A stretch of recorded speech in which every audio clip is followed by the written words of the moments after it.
Yes, my first question is for Tank. Tank, how do you view this fight against Cruz in comparison to Rolando Romero? Do you see it as a tougher fight? I think that it's definitely a tougher fight. I want to say because no, I can't. I'm not for sure. I can't say. I can't say because I never been in the ring with Rolly, and no, I never been in the ring with it's a Cruz yet. So I can't say. I think probably after I face both of them, then I think I can answer that question. But I'm not sure yet. Okay, I just have one other question related to this, Tank. How does this fight different in terms of the buildup of the fight? Because, of course, Rolly had a lot to say, which I'm sure got under your skin a little bit. Cruz is a completely different type of person. He's not really going to say a whole lot. How is that different in terms of getting ready for the fight from a promotional standpoint? I mean, it's you gotta adapt to whatever come your way. Just as well I adapted to Rolly, I could adapt to Cruz. At first I was like, I wasn't even gonna do interviews or come to the press conference with Rolly, and I adapted to that. I knew where he was coming. I knew what was his game plan to throw me off my tracks. And now I'm just chilling. I'm just adapted to a new opponent. Now I got to figure out what's going on with how he's moving, like how he's thinking. When he coming to the fight, come December 5th. So it's all a big part about me just adapting to what's in front of me. Thanks, Tank. All right, thanks, Keith. Our next question is going to come from Jim Conlon. Jim, you can unmute yourself and ask your question. My first question is for Tank. Tank, is there any fighter that Isaac has beaten on his record so far that you said that's an impressive sort of victory, or is there any sort of accomplishment that you've seen from Isaac Cruz that you feel he can step in the ring with you? Say it one more time. Yeah, I'm just is there any fight or victory on Isaac's record that impresses you, and is there to make you think that he can step into the ring with you? I mean, all his fights are impressive. He's a guy that coming in and he coming to win. He's never coming in to lose or anything like that. He's never coming in to just hang in there. He's coming in there actually to win. So he's definitely it's not an opponent that I'm overlooking or anything like that. I know he's going to come to fight. So a win over him would definitely be big for me. Just a stepping stone to where I need to go. And my last question is for Isaac. Isaac, you're coming into this fight as a wild card, a nothing to lose sort of fight for you. Do you sort of feel that this could be a moment to savor in your life in terms of this opportunity? Do you feel it's a God blessing for you?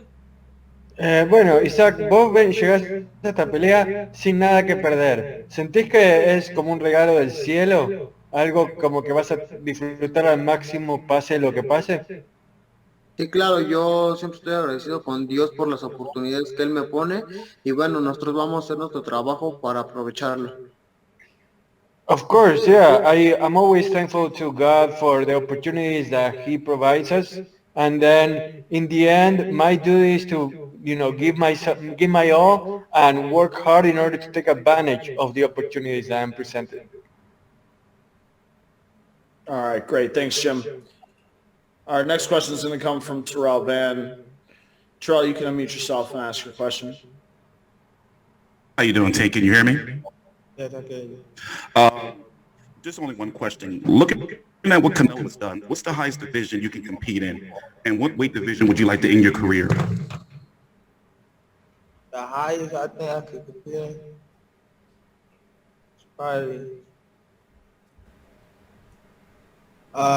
you never know. Probably 47. Probably. I can't tell right now. So, I just want to be able to you know, whenever it's time to move up to any division, any weight class, I can be able to do it. So I definitely don't want to take punishment, you know. So I mean, you never know. I want to have fun with the sport of boxing after I put in the work, you know. So you never know, bro. You never know. I probably can get up to 160. Yeah, you never know. You never know. So I just gotta handle business, you know, till then. All right, thanks, Terrell. Our next question is going to come from Michael Arita. Michael, you can unmute yourself and ask your question. All right, thank you. My first question is going to be for Tank. As you said, the difference in fighters between Rolly and Isaac.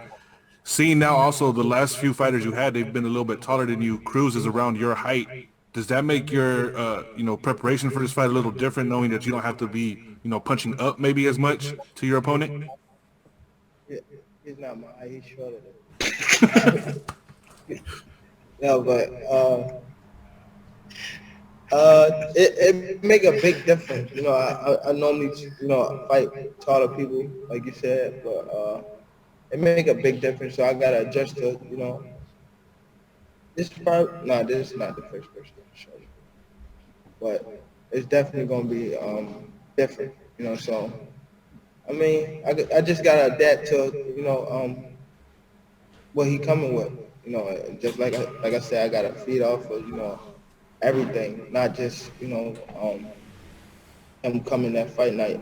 I just gotta feed off of everything, like building up to it, see what's his approach. Even this right here, this press conference, even him talking, I just gotta feed off it and just figure him out, all through the process. Cool, thank you. And then my other question is going to be for Isaac. It's going to be in Spanish. I can't do that. Isaac, con Tank, ya sabes el estilo que tiene, la poder que tiene en las manos. ¿Qué es algo que tú piensas que puedes traer a él que él no ha mirado en el ring hasta este momento en la carrera?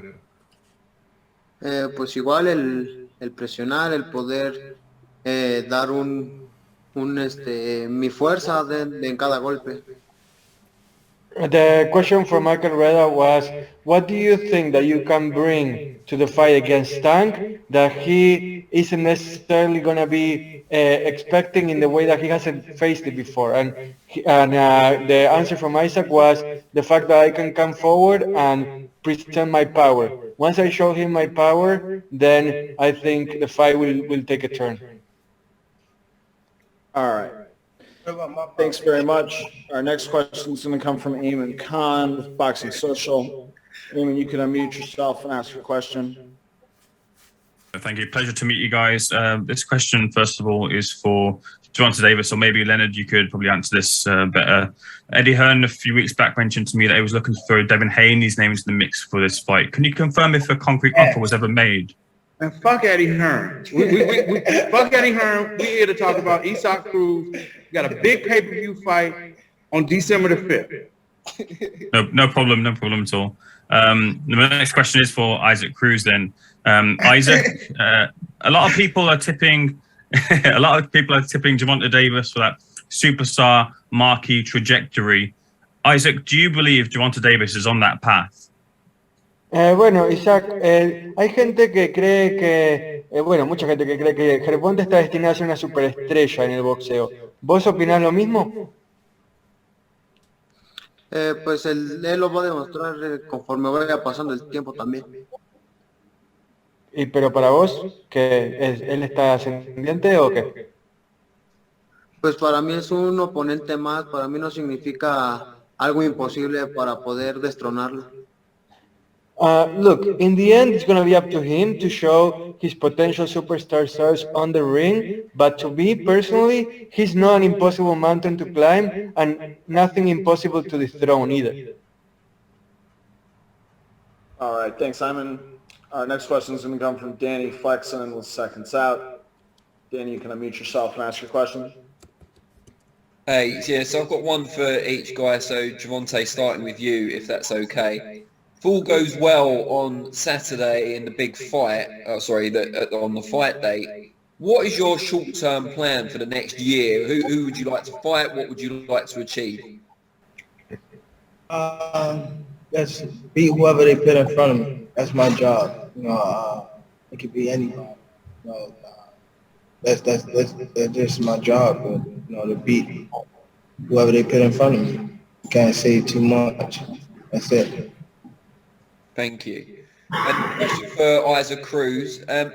Before this fight was made, obviously after the Romero issue, was Gervonta Tank Davis on your radar? How aware were you of what he was like as a fighter? Was he someone you were looking to fight anyway? Bueno, antes de todo esto de la cancelación de Romero, de que vos seas nombrado, ¿lo tenías visto a Gervonta? ¿Era alguien que tenías en tu radar y alguien que decías, ojo que lo voy a poder enfrentar pronto? Sí, claro, yo siempre he querido pelear con los mejores y bueno, ahorita no fue la excepción. Me dieron una gran oportunidad de poder pelear con Gervonta y bueno, es lo que estamos haciendo, preparándonos para pelear contra él. Yeah, of course, because I always want to fight the best, regardless of when that time may come. And now we are training really hard in order to be up to that challenge. All right, great. Thanks, Danny. Our next question is going to come from Julius Julianis with ESPN Knockout. Julius, you can unmute yourself and ask your question. Hi, my question is for Isaac Cruz. I will say it in Spanish. Isaac, las apuestas han abierto teniéndote como no favorito bastante claro. ¿Eso te supone una motivación especial para este combate? Sí, claro que sí, ahora sí que yo voy a remar contra corriente, contra todos los prototipos que están en contra de mí y voy a demostrarles que estoy para los grandes nombres como es en este momento. Muchas gracias. Well, the question... sorry, Julius, you have another question? No. Okay. The question from Julius was the fact that in the gambling scene, Isaac is clearly an underdog, and the question was whether that bothered him. And Isaac said that he's swimming upstream. He's well aware of the fact that many, if not all, of the people that are, prognosticating this fight consider him a clear underdog. But he's ready to show that he can be up there in the marquee with all the stars that he wants to join after he wins this fight. All right. Thanks, Julius. Our last question is going to come from Rick Muhammad with Brawler Sports Media. Rick, you can unmute yourself and ask a question. Hey, what's up, champ? Much respect. Leonard, my main man. What's happening, y'all? Hey, so with the sellout that you guys did at State Farm Arena, Tank, man, it's even bigger going to the West Coast now. That's kind of like performing in Vegas. Can you imagine what the fan base is going to respond to you like now in the LA market? This is big for you, man. You're already a superstar. You about to take it to a whole nother level. Yeah, just again, I'm excited to be in this position. I'm definitely grateful. I'm not trying to take advantage. I'm just, definitely stay, keep my focus and try to continue to grow as a person, as a fighter, as a star. Each and every day, I'm trying to improve.